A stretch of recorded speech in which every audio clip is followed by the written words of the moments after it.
It is late at night. The house is completely quiet. You are lying in bed. You are tired. But your eyes are open. You are holding your phone. The screen is bright in the dark room. Your thumb moves. You scroll down. You see a picture of a friend. They are on a beautiful beach. You scroll again. You see someone you went to school with. They just bought a new house.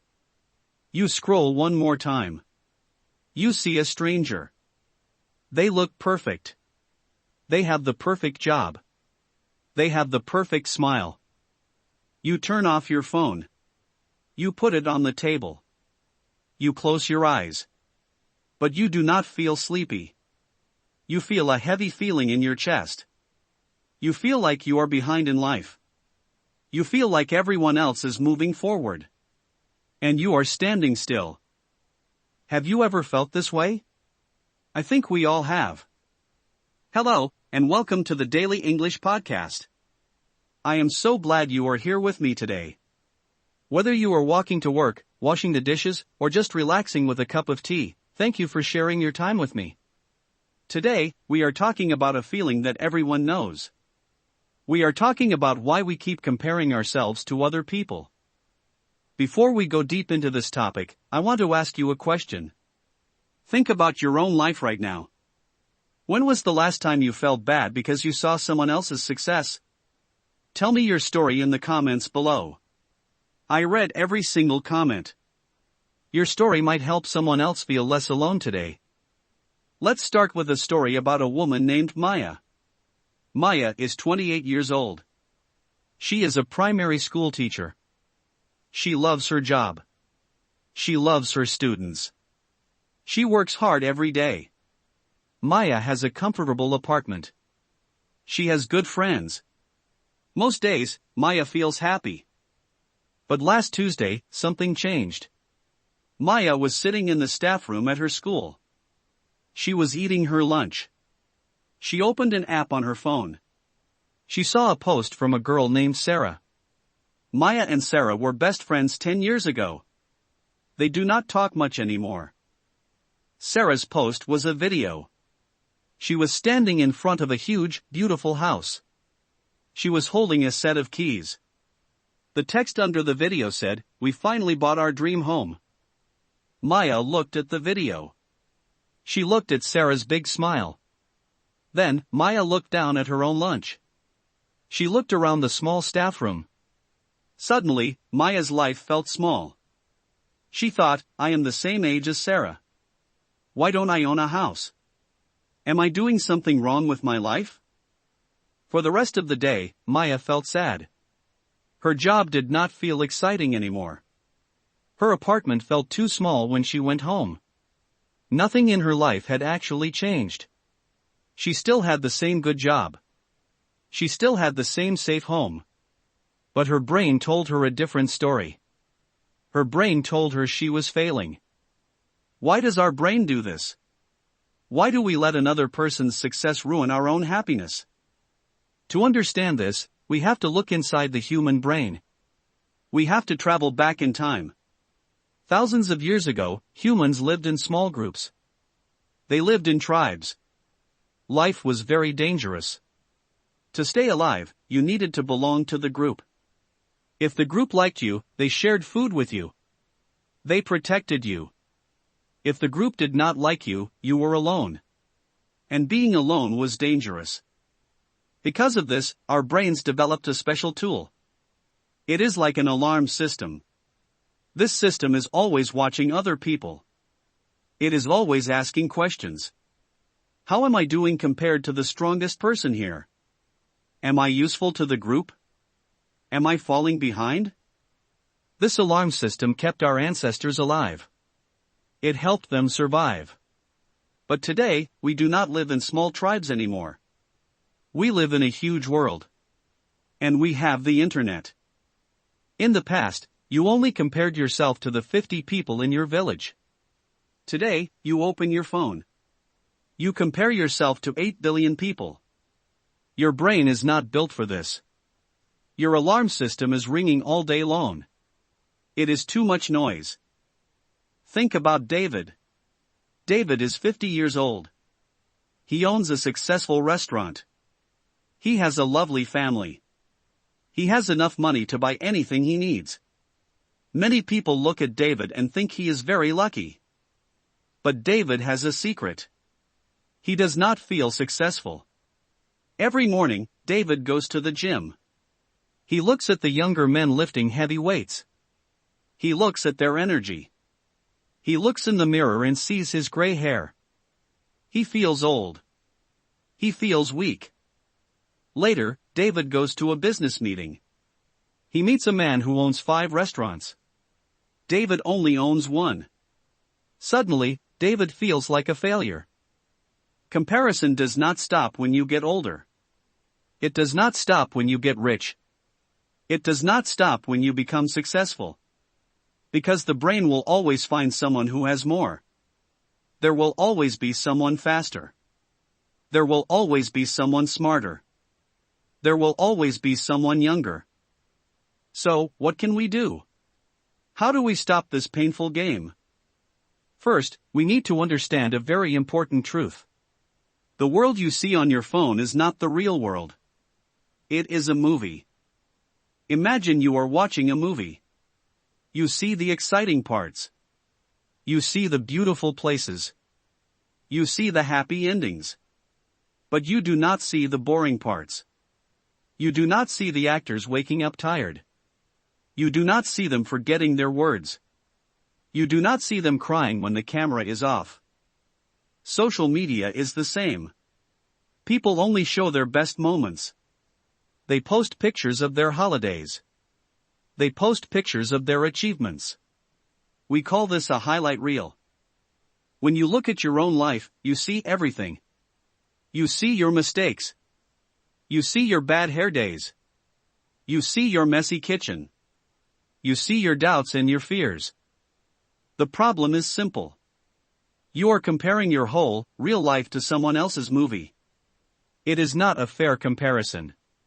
You will always lose. Let me tell you about a high school student named Leo.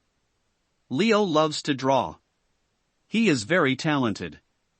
He dreams of becoming an artist. Last year, Leo entered an art competition at his school. He worked on a painting for 3 weeks. He poured his heart into it. When the results came out, Leo won 2nd place. 1st place went to a girl named Emma. Emma's painting was incredible. Leo went home and threw his brushes in the trash. He told his mother, "I am never going to paint again. I will never be as good as Emma." What is the point? Leo made a very common mistake. He let his comparison steal his joy. He forgot why he started painting in the first place. He painted because he loved colors. He painted because it made him feel calm. But he let one comparison destroy his passion. A few days later, Leo's art teacher asked him to stay after class. The teacher did not talk about Emma. Instead, the teacher opened a folder. He pulled out a drawing. It was a drawing Leo did 2 years ago. "Look at this," the teacher said. "Look at the lines here. Look at the colors. Now, look at the painting you did last week." Leo looked at the 2 pieces of art. The difference was huge. His new painting was so much better. He had learned so much in 2 years. "Leo," the teacher said gently. "Stop looking at Emma's canvas. Start looking at your own. The only person you need to be better than is the person you were yesterday." This is a very powerful idea in psychology. We call it comparing past. When you feel the urge to compare yourself to someone else, stop. Take a deep breath. Turn your head away from their life.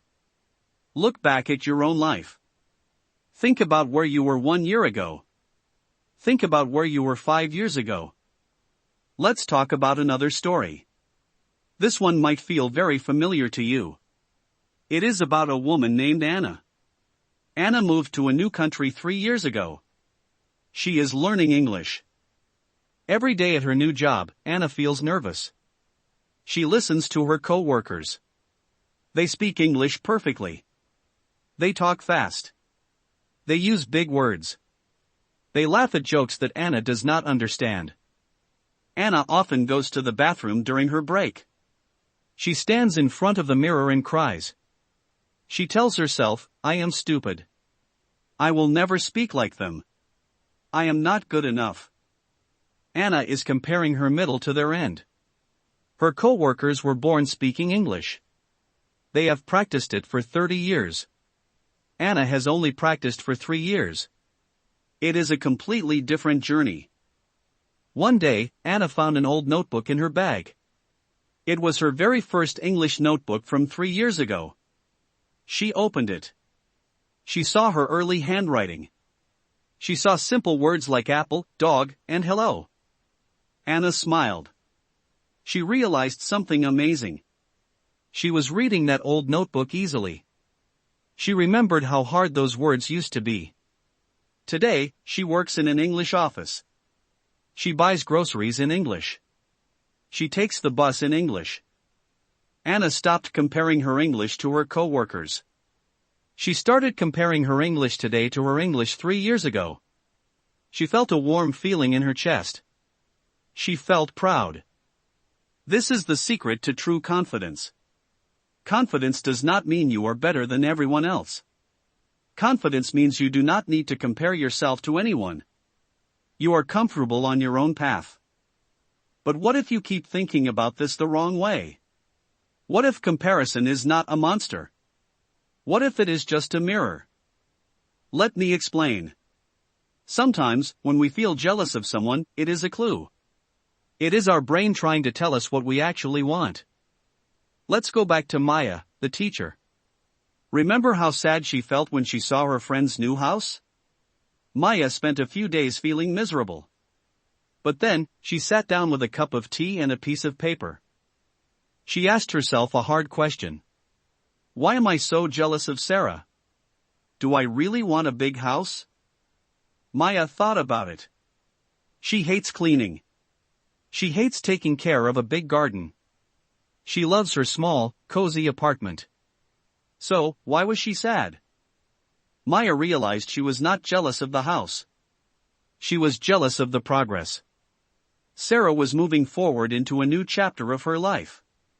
Maya felt like she was doing the exact same thing every day. She felt bored. The jealousy was not a punishment. It was a message. It was a map. It told Maya she was ready for a new challenge. The next week, Maya signed up for a course to become a school leader. She started learning something new. She felt excited again. If you feel jealous of someone, ask yourself why. Don't be angry at yourself. Just be curious. What do they have that you want? Maybe it is a sign. Maybe it is time for you to start a new project. Maybe it is time for you to make a change. We can learn a lot from ancient philosophy here. Thousands of years ago, wise thinkers called Stoics understood this problem perfectly. A famous Stoic named Epictetus said something very simple. He said we suffer when we worry about things we cannot control. You cannot control what your neighbors buy. You cannot control how fast your coworker gets a promotion. You cannot control the photos people post on the internet. But you can control your own actions. You can control your own attitude. You can control where you put your attention. Energy is like water. You only have a limited amount of water every day. If you pour your water on your neighbor's garden, your garden will die. If you spend all your energy thinking about other people's lives, you will have no energy left for your own life. You have to water your own grass. How do we actually do this? How do we build this habit in our daily lives? I have 3 simple actions for you.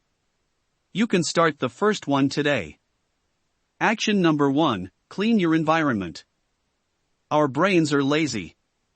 They react to what they see. If you follow people on social media who make you feel bad, stop. Unfollow them. Mute them. Protect your peace. You do not have to look at things that hurt you. Fill your phone with things that teach you. Fill it with things that make you smile. Action number 2, celebrate other people silently. This sounds strange, but it changes your brain.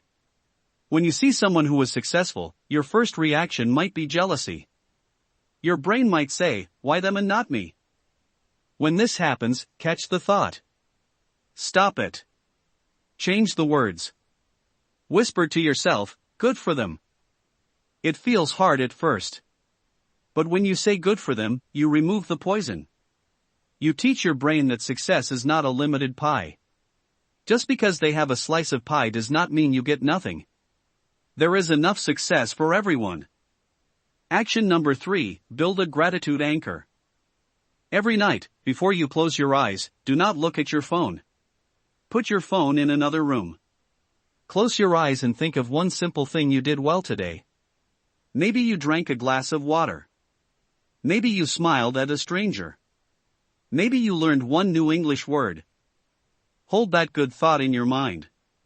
This is your anchor. It keeps you safe from the storm of comparison. Let's return to Elena and Carlos. They have been married for 5 years. They love each other. But recently, Elena started watching videos of happy couples on the internet. The couples were always giving each other expensive gifts. They were always traveling to perfect islands. Elena started to look at Carlos differently. When Carlos washed the dishes, Elena did not notice. When Carlos made her coffee, Elena did not care. She only thought about what he was not doing. She was comparing her real, beautiful marriage to a fake internet video. They started arguing. The house felt heavy and cold. They almost lost their happiness.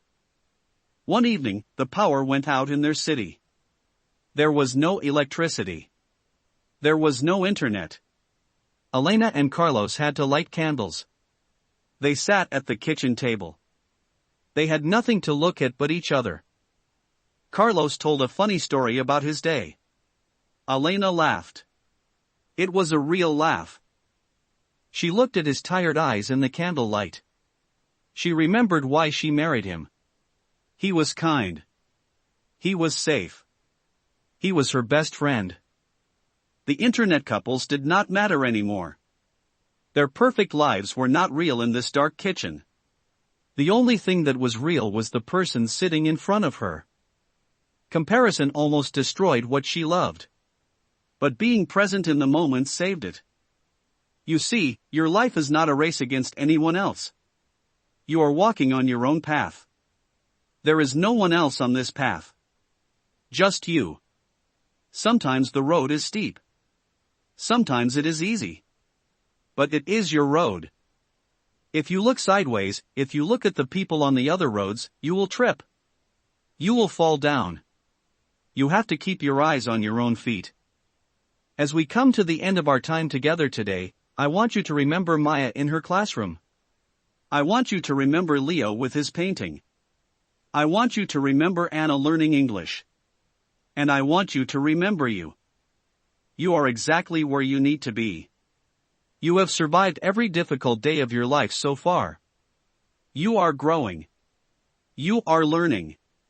Even on the days when you feel like you are failing, your roots are growing deeper into the earth. Do not let the noise of the world convince you that you are not enough. The movie you see on the screen is not real life. Real life is messy. Real life is complicated. And real life is incredibly beautiful, just the way it is. Thank you for listening to the Daily English Podcast today. I hope this conversation brought you some peace. I hope it helps you water your own grass tomorrow. If this episode helped you, please consider subscribing. It really helps the channel grow. Hit the like button so more people can find this message. And do not forget to answer today's question in the comments. When was the last time you felt the sting of comparison, and what did you do about it? I cannot wait to read your stories. Until next time, be kind to yourself.